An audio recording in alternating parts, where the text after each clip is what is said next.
আপনারা দেখছেন হলদিবাড়ি টাইমস। বয়সের বাধা তুচ্ছ করে 40তম স্টেট মাস্টার্স অ্যাথলেটিক্স চ্যাম্পিয়নশিপে হলদিবাড়ির 6 জন প্রবীণ ক্রীড়াবিদ। জলপাইগুড়ির মাস্টার অ্যাথলেটিক্স অ্যাসোসিয়েশনের উদ্যোগে সাইয়ের স্পোর্টস কমপ্লেক্সে আয়োজিত এই চ্যাম্পিয়নশিপে হলদিবাড়ির প্রতিনিধিরা মোট 6টি স্বর্ণপদক এবং 6টি রৌপ্য পদক ছিনিয়ে এনেছেন। 12 থেকে 14 ডিসেম্বর পর্যন্ত চলা এই প্রতিযোগিতায় ক্রীড়াবিদদের পারফরমেন্সে হলদিবাড়ির ক্রীড়ামহল এখন আনন্দের জোয়ারে ভাসছে।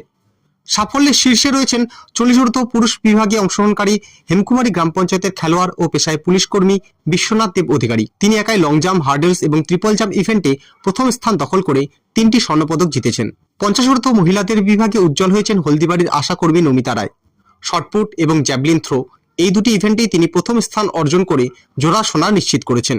এছাড়াও 60 পুরুষ বিভাগে নবকিশোর হাই স্কুলের প্রাক্তন ক্রীড়া শিক্ষক নীলকমল সরকার জ্যাভলিন থ্রো ইভেন্টে স্বর্ণপদক ছিনিয়ে নেন।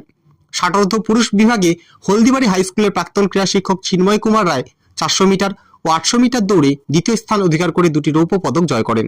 অন্যদিকে 45 পুরুষ বিভাগে হেমকুমারী গ্রাম পঞ্চায়েতের খেলোয়াড় Satyendranath Das long jump, high jump ও হার্ডেলসে দ্বিতীয় স্থান দখল করে 3টি রৌপ্য পদক লাভ করেন।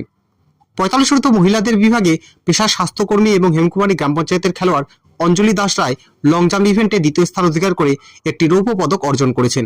মোট 12টি পদক নিয়ে হলদিবাড়ির এই সাফল্য রাজ্য স্তরে তাদের ক্রীড়া প্রতিভার পরিচয় তুলে ধরল।